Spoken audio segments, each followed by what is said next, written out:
You're listening to PetLifeRadio.com.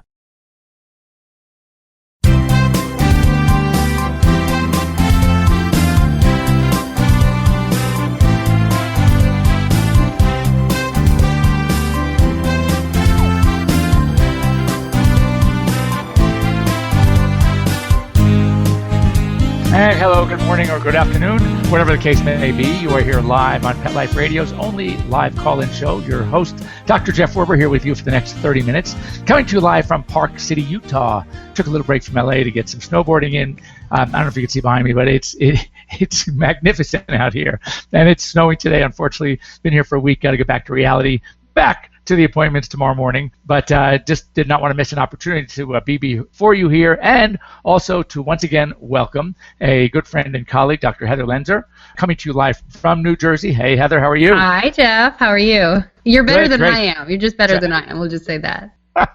And Heather is also practicing veterinarian and also works with the American Animal Hospital Association, affectionately known as AHA. And she is a staff veterinarian, and, well, she's going to tell us what she does. But I do know that Heather, when she does work, she's often worked in emergency, and I really wanted you to hear some of the stories that we are going to talk about when it comes to holiday hazards. Once again, I want to thank our sponsors for letting us be here before you, and those are Prosense Pet Products, veterinary quality pet products that you can find at your local mass retailer like your Walmarts and your Targets, and also Kong Veterinary Choice. Kong Veterinary products are fantastic. They're good for behavior, they're good for teeth, they're good for a lot of things.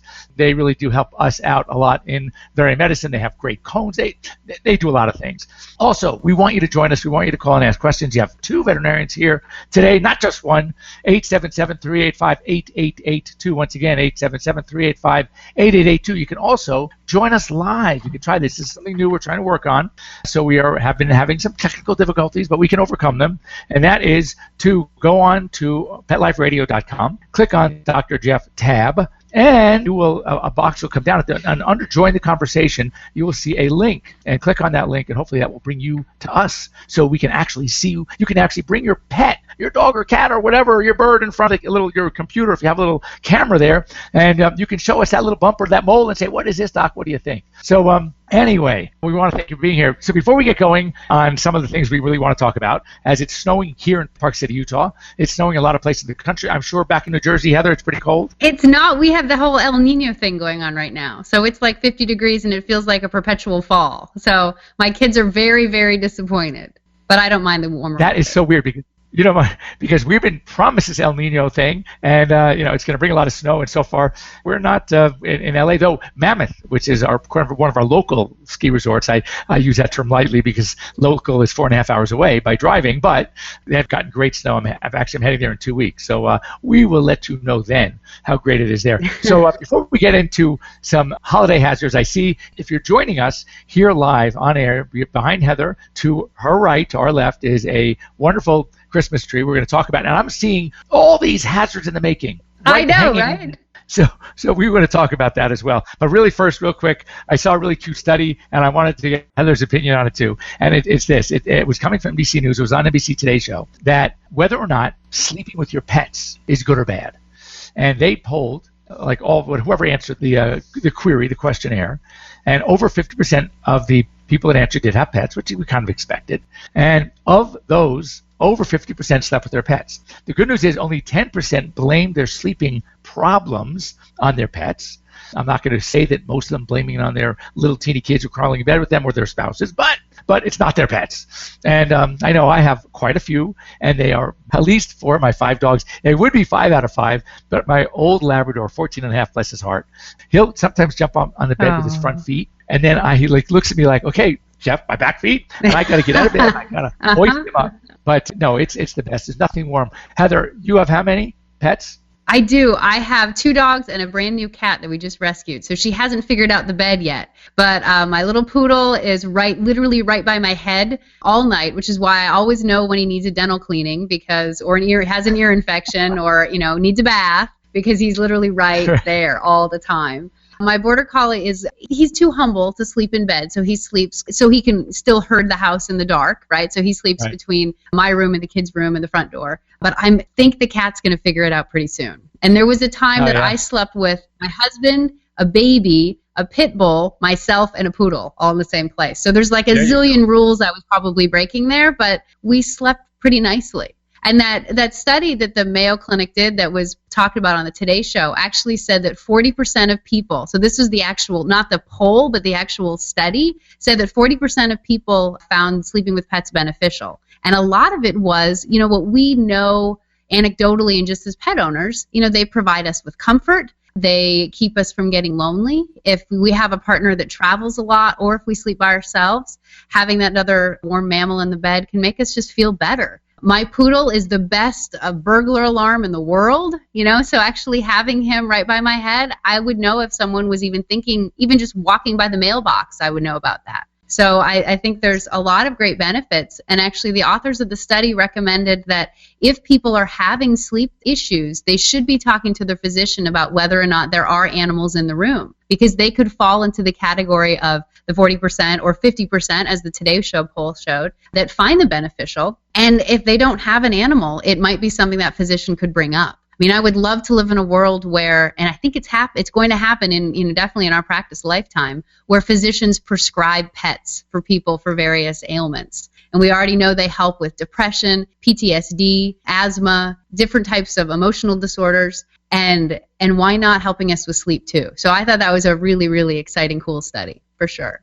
It's funny because we talk about this all the time, and as our good friend Marty Becker puts it, get the poodle instead of the Prozac, exactly, the Labrador instead of the Lipitor. There are so many health benefits to having pets with us, and they've shown kids they on average test 5 points higher on their IQ tests. They do better in school, grades-wise. So it really does, help them focus, and it calms them. Obviously there's so many benefits. But as we're sitting here, and I'm staring at you and your AHA note, like there, how appropriately placed, your Christmas tree. Now, is that an AHA ornament on your Christmas tree? Or no, it's a very strategically AHA logo, because this is where I live now. I love working with this organization, and I want people to know what the logo looks like so that they can walk by a veterinary hospital, see the logo in the window, and know that this is a place that has gone through very rigorous standards and testing like your hospital has in order to become AHA accredited. So everyone, check out that logo right there. That means that your vet is going above and beyond to make sure your pet's well taken care of. But behind it, I do have my tree of hazards. I left the tinsel off because we all know that tinsel, that's a huge thing. I don't even want to bring it out as even a prop. Especially with your new kitty. Especially with my brand new cat, exactly. And as you know, but our listeners may or may not know, that tinsel is so fun for cats to eat. And it looks pretty benign because it's shiny and it's light, but what it does is the cat swallows it. It can get trapped at the base of their tongue or in their stomach, and it still tries to keep going and go out through the intestines, but it doesn't succeed because it's anchored. And that ends up tying the intestines up in knots. And then we have a kitty. It won't be Christmas Day. It'll probably be 2 or 3 days later that starts vomiting, acting really, really sick. And you're looking at emergency surgery about December 28th or so in order to save your kitty's life.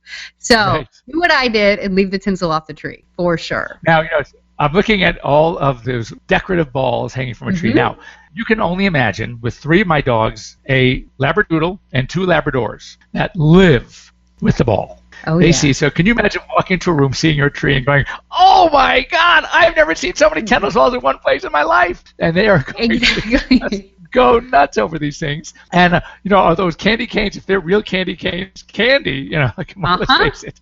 Dogs are going to love this too. So it looks great and it's decorative, but we have to be careful. We have to understand our pets. We have to watch them. We should not leave them unattended. If you have lights on that tree, one thing I recommend, instead of having lights that plug into a 120-volt household current, just plenty of fun things for a puppy or a kitty or a bunny to chew on. 2 options. Number 1 is you can actually find lights that don't run on 120-volt household current, but actually use a 12-volt transformer that brings down 120 volts down to 12. Oh, that's so anything that's exposed is 12 volts. And that, 12 volts is not going to, it's going to give them a little buzz, but it's not going to shock them and hurt them. Or better yet, there are many lights that you can find now that run on a battery pack. It's 3 or 4 D batteries, which is 1.5 volts each. So you're looking at 6 volts. So that's nothing. or even a transistor radio battery, which is 9 volts. So if you have pets around the house and you know they're chewers, be prepared. And the goal is to try to prevent the problem before it becomes a problem, like Heather said with the tinsel. If you have tinsel and you have cats, or even some dogs like to play with it too, but you got to be really, really, really careful, because these are just accidents waiting to happen. Now, what kind of tricks do you use, Heather, to try to keep pets away from the trees? Well, I actually, so far, nobody's super interested in it. So this is an area that, like, for whatever reason, my tree is okay right now. But I do have dogs that like to jump up on the counters and steal things. And I'm kind of an earthy, crunchy mom. And one of the things that I've learned about, fortunately not with my own animals, but I've seen it in the ER, is earthy, crunchy moms or dads like us making homemade bread, and that causing a huge issue. So we've got the rolls, the yeast in the rolls, the yeast in the bread. It's rising on the countertop, and dogs can snag this, and it can hurt them in 2 ways. The first way is as the rolls and the yeast and the dough are expanding, it does that inside the dog's stomach. So you can actually have the stomach distending and distending to the point that it can get a hole in it or perforate. So that can be definitely an emergency. The other way it can cause issues, and this goes all the way back to like high school chemistry, is the byproduct of fermentation, the rising process, is alcohol. So these animals can actually get alcohol poisoning on top of having a stomach that's expanding if they get into rising bread dough. So that is something to definitely be careful of. And the other thing, and I don't know if you can tell, I have little kids, and they do homemade crafts that they've hung on the tree. And some of this stuff is made of Play-Doh, homemade Play-Doh. And that then dries out, and then, of course, it looks sort of kind of tacky but cute and nostalgic on the tree. Homemade Play-Doh, again, if that's left on the counter or left on the tree, is a huge hazard because it has a very high salt content. And so these animals, if they get into, like, you can actually put like half a cup or a cup of salt into this Play-Doh. It's insane how salty it is. They can get salt poisoning from that. So that would be something for anyone who's doing homemade stuff like I do. It sounds great to do, but it can actually be very dangerous. There's a number of things that we have to watch out for. And I had some tricks also, to keep pets away. Some are easy. Some are a little bit. Now, one of the things we talk about pets and training them. Hear me out the whole thing before you say, oh my God, that's ridiculous. And it's called the upside down mousetrap trick. Have you ever heard of that one? I think I know where you're going, but let me hear it. Yeah. Okay, so here's what you do. Buy some mouse traps, not rat traps. Buy some mouse traps, and you put them. Like those are the ones with the springs, right? Okay. The little ones. Yep.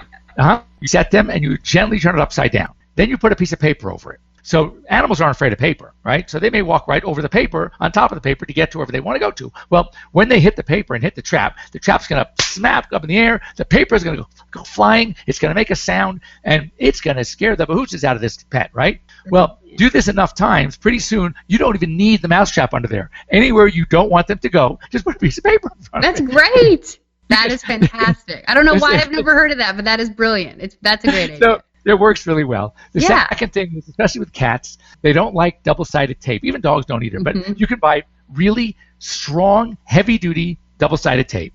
And you can put that around the tree.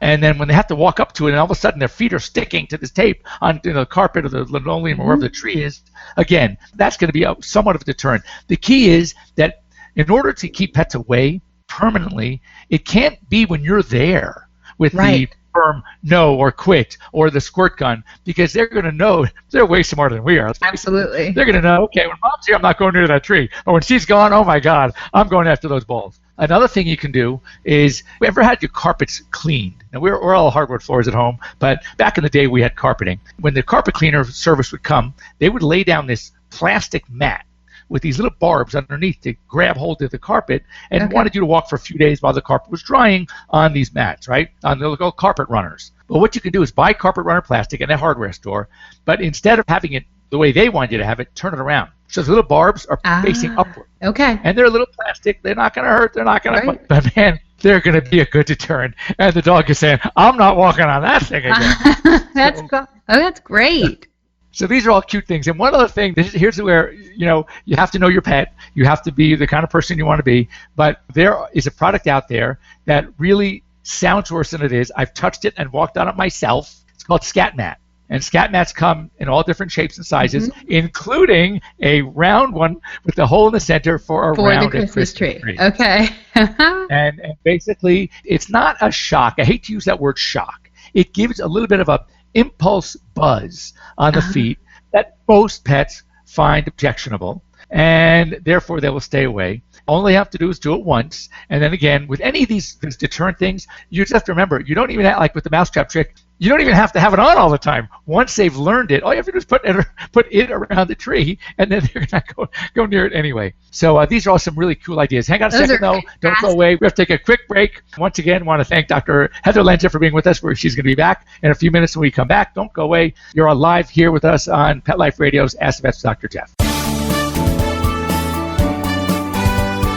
We'll be right back, right after these messages. Stay tuned. I'm home. My hair looks cute. Now what? Bringing home a puppy or new dog is exciting, and he's depending on you to keep him in good health. Dogs need special care to keep them healthy as they grow throughout their entire life. Caring for their health is critical in all stages. With Prosense, it's simple and convenient to give your dog the care it needs with effective and quality products that treat, prevent, and provide essential daily vitamins and minerals. Prosense products are veterinary formulated and recommended to ensure the very best for your pet. Try Prosense today. Your dog will thank you for it. Pets love life. Love them back with Prosense. At Red Barn, our pet food ingredients work overtime. They aren't just there for show. Dandelion greens work to maintain a healthy digestive system. Salmon oil works to enhance the immune system. Green-lipped mussels work to support joint health. These hard-working ingredients support your dog's active, healthy life. Look at the label. We want you to. Red Barn Naturals Pet Food. Simply the best. Find it in your local pet specialty store. Try our grain-free stews, the only pet food with Red Barn bully sticks. Begging to hear more of your favorite show? Full episodes of all our shows are available on demand. Go to PetLifeRadio.com to fetch our entire lineup of Possum Pet podcasts. Also, dig us up in iHeartRadio Talk and iTunes. Let's talk pets. Live and on demand only from Pet Life Radio. Let's talk pets. Let's talk pets On Pet Life Radio. Pet Life Radio. PetLifeRadio.com.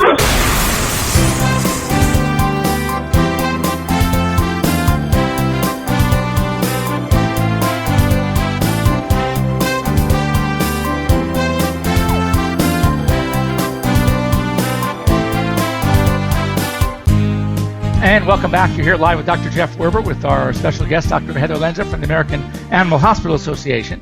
So, Heather, before the break, we're talking about some of the holiday hazards, and I know there's some great places that our listeners can go to learn more, sponsored by the American Animal Hospital Association. Yeah, we actually have a really, really great Facebook page. We're up to about 74,000 followers right now, and we really have a lot of good articles and tips out there. So if people haven't gone ahead and liked the Facebook page, they should. Some of my favorite things that are on there right now is a great blog for beating the weight gain that our pets can get over the winter holidays. So right now I'm in Jersey and I'm in the middle of El Nino, and I can still go out jogging with my guys. But you in Park City, Utah, the people that are there right now, so it might be a little bit harder to get out and go jogging and running and burning off extra calories that could be accumulating over the holiday time. So check out their blog. It's called Pets Matter. So if you go to AAHA or AAHA.org, click on the Pets Matter blog, and that's really some creative exercises there. I'm not going to give them away, but you should check them out. And then also, there's a video there that another colleague, another AHA member like Dr. Werber here, he has his own TV show, and he had us on a couple days ago to do something about really interesting things about weight loss and weight gain in our pets. And a couple of things that I just wanted to point out to everybody is that it doesn't take much for our animals to gain a lot of weight over the holiday time.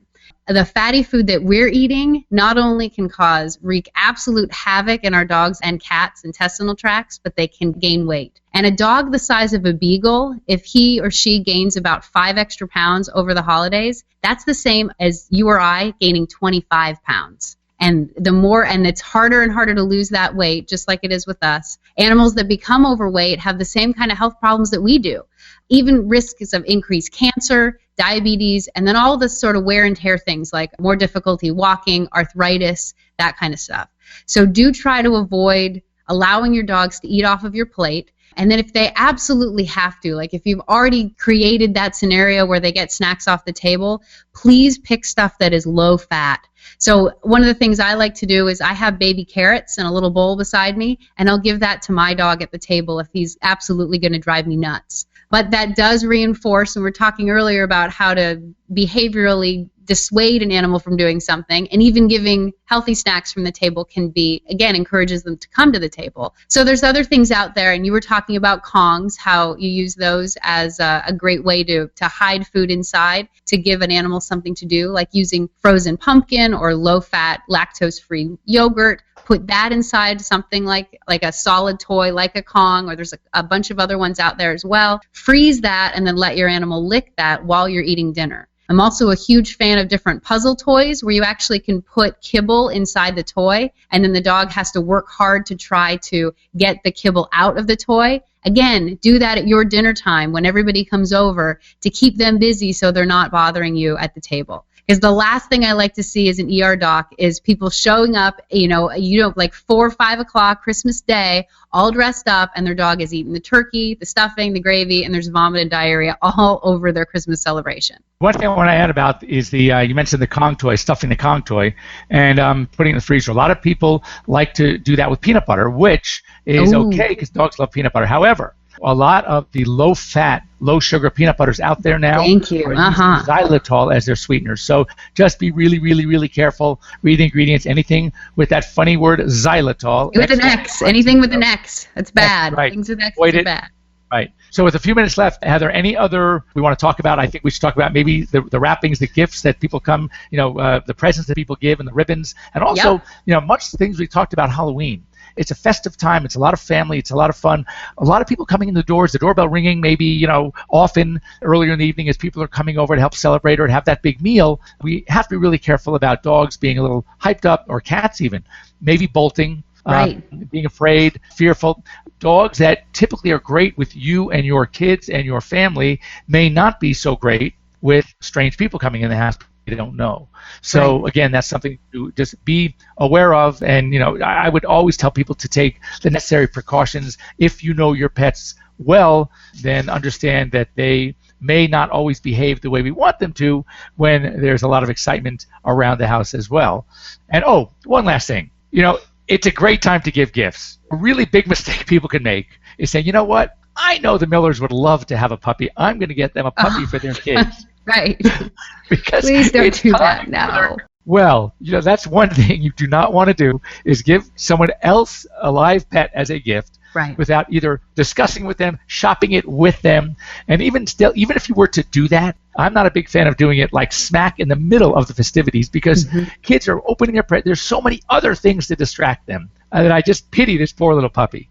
So if you do it before, or give them an IOU and say, after Christmas, after the holidays, we're going to go shopping for a new puppy, and that would be it's going to score the same points for you, but I think it'd be better for the pet. In my personal opinion, my favorite place to get a puppy or a dog, and I'm sure you're going to agree, is a rescue organization. And Up here in the Northeast, we have a huge network of people that actually foster these dogs. So they've been taken out of shelters. They're living in homes. And the wonderful thing about that for people that are looking to adopt is these foster parents know, are they good with cats? Are they good with other dogs? Are they good with the mailman? Are they good with chickens in some cases? So you get a dog that's already been tested in a home environment. For me, that's a slam dunk. That's how I get my dogs. So think about that when you're out if you are interested in adding another animal to your family. So I think that does it. If you do want to hear more, we will have you back on as a guest again, more things about AHA, American Animal Hospital Association. And also for just our listeners out there and those of us that are joined us online, only about 14 to 50% of the animal hospitals in North America